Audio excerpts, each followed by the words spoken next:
महापौर पदाच्या निवडणुकीच्या निकालानंतर अकोला महापालिकेतील राजकीय वातावरण तापले आहे.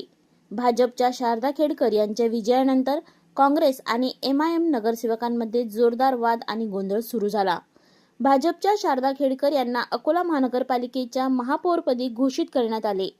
निकाल जाहीर होताच सभागृहात तणावपूर्ण परिस्थिती निर्माण झाली.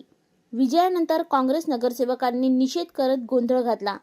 या दरम्यान काँग्रेस आणि एमआयएम नगरसेवक एकमेकांसमोर आले आणि दोन्ही बाजूंमध्ये जोरदार बाचाबाची झाली.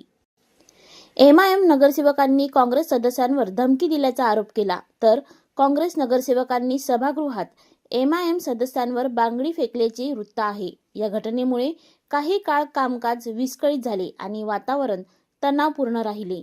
महापौर पदाच्या निवडणुकीनंतर झालेल्या या गोंधळामुळे शहरातील राजकारणात एक नवीन खळबळ उडाली आहे.